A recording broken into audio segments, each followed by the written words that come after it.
Andy Woodman, it's great to be back here in your office. Another interview, another season. The summer, the off-season as we call it's flown by, hasn't it? It certainly is. Listen, we're straight back into it.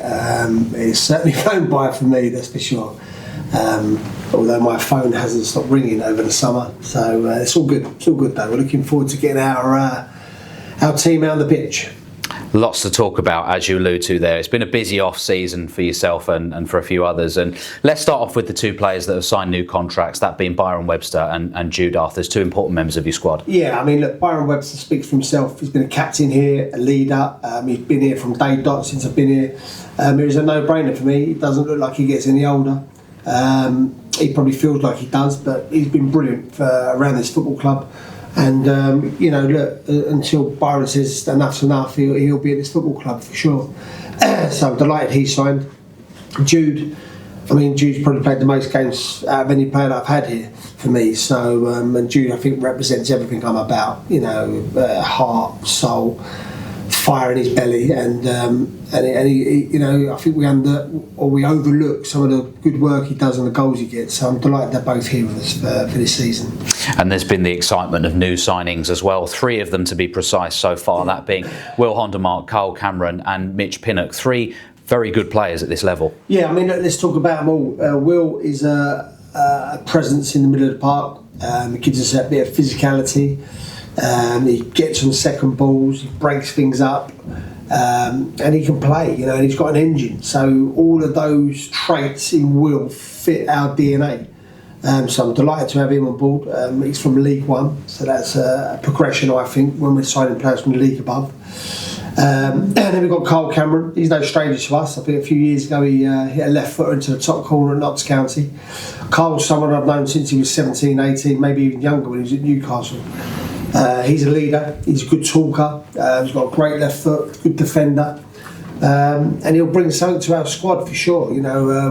He's a good age for our squad, so I'm delighted to have him on board. And then we come on to Mitch. I'm sure the older sort of fans that have been here a little longer wouldn't need no introduction to Mitch because he was here before. But Mitch was Northampton's Player of the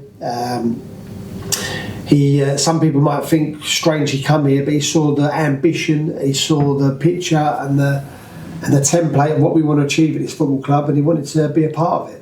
So for us to take Northampton's Player of the Year away from Northampton and get him to come to Bromley should speak volumes of what we're doing here behind the scenes, and credit to everyone involved, yourself, the chairman, and everyone that sort of really worked hard to make sure that Mitch was a part of our football club. And another person who goes behind the scenes, does his work very diligently and quietly, away from the limelight, is somebody who's recently become your assistant manager, and that is Steve Harris. What have you got to say about Steve as a person? Yeah, look, Steve's been ever present for me. A consistent. When I've needed him in the backdrop, he's been a consistent. Through the age groups, through bringing the Ben Crowhouses through and the Kellen Fishers. Steve's been a real consistent at Bromley Football Club. Obviously, Alan took a bit of time out of the season, and we've got through to the end of the season. I just felt I could have gone and found someone else out there. I could have probably got someone who I might not know as well. But I think Steve's got all the credentials. He's a good sounding board for me. He knows the game. He understands the game. He understands the way I want to play. I want this team to play, and he understands the fabric of this football club.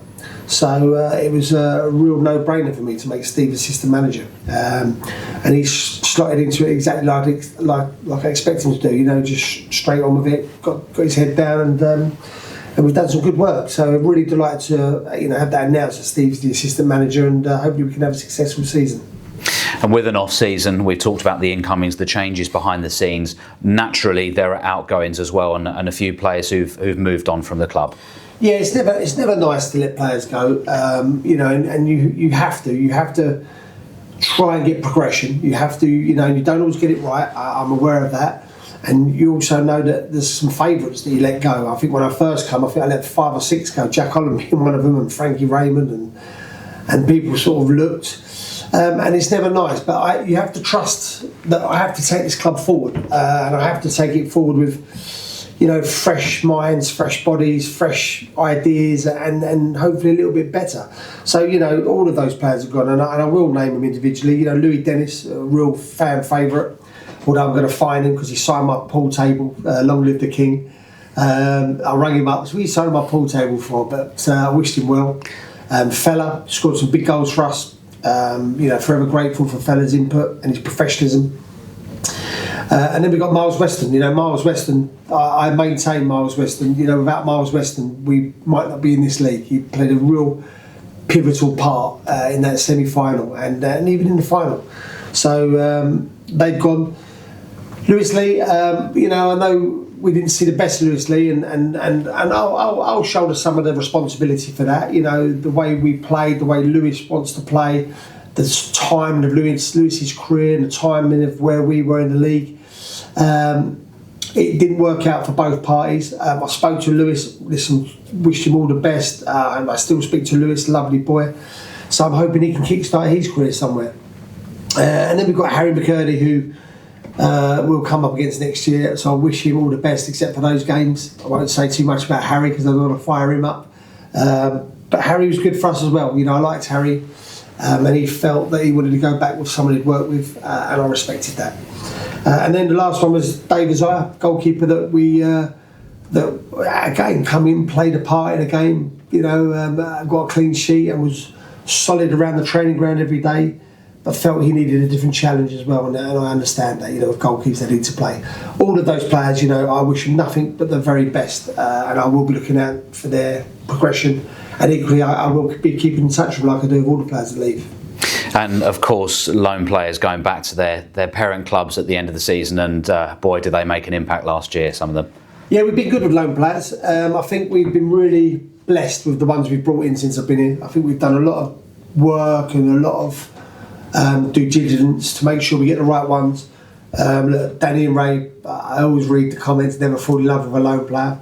It's the same for a manager, trust me. Danny's a young man that no one wanted to take, they was all concerned about his height. We took him, I knew what he'd give us, and he's been brilliant for us. And I look forward to where Danny sort of flourishes next. Cam Congreve, there's a lot of noise about him this summer. A lot of managers ringing me up about him. Listen, he'll be forever remembered for a lot of things, but that Newcastle moment he gave us, me included, was a special day. And then Kamal Grant, he'll be trying to break into Millwall's first team, I'm sure. So he's got a big pre-season ahead of him. I'd like to thank him for his efforts.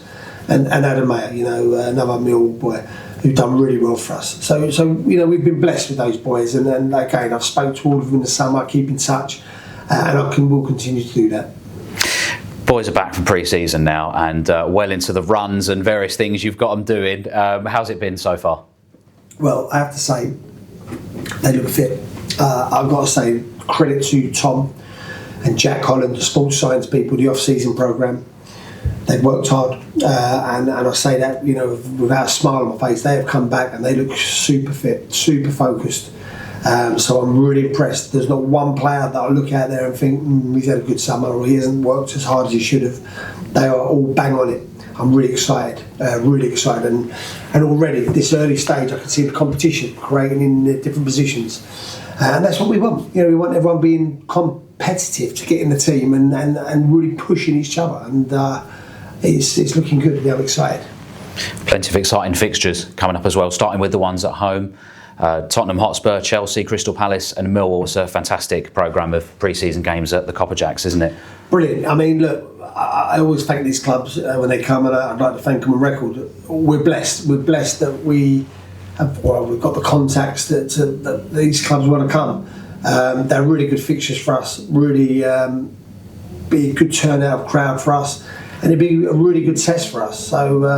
So all of those clubs coming in, we're absolutely blessed to have them on our doorstep, and blessed that they're coming to the Copperjack Stadium to hopefully, give us a good game. And you talk about the loan market. It's particularly important to establish and maintain these relationships with these kind of clubs, isn't it? Because this is where the up and coming talent is. Yeah, and I think, absolutely, and I also think that it's really important for us as a club. I'm not crying about this, but we haven't got the biggest budget. We ain't blessed with being everyone's first pick. So we've got to be really clever with who we bring in and make sure we bring the right ones in. So that's why this next period now will be really about getting the right ones through the door. And with these games and these relationships, like you say, with these teams, it's really important. The other thing about pre-season is Portugal, of course. Heading out to Portugal, the same as we did last year, and for another training camp, and got another 2 fixtures out there against Rotherham and Lincoln. Another great experience, and particularly not just the football, but the bonding element. Absolutely. Look, I've been blessed over the years through my career that trips are very important. I've noticed them when I was a player. And you know, the club and the chairman have listened to me last year, and we're going back to the same place. It's so important that, you know, the work we get out there is isolated work. It's full-on work. We're together 24/7, and then you get relationships built, you know, and trust and friendships and all of that. It's so important. I can't stress enough. It's not like some people might think, we go away and we just go away partying. It's absolutely not that. It's a real intense week of training where you really get to know your mate and the player you're playing alongside, and you get to trust. And equally for us to start, it's good for us to now get to know the newer players, reacquaint with older players, and make sure that we all know we're on the same footing as a group. It'll be great to see the fans back down here on Tuesday night, won't it, as Spurs are the visitors? Looking forward to it, yeah, looking forward to it. It seems like ages ago we had a game here, and I feel refreshed. I feel like I'm ready to go. I've had a brilliant summer, really brilliant summer for many different reasons, and I'm looking forward to now giving our supporters a brilliant season with the team and the excitement building within the football club. Great catching up again, Andy. Thanks for your time. Thank you, Matt. Thank you.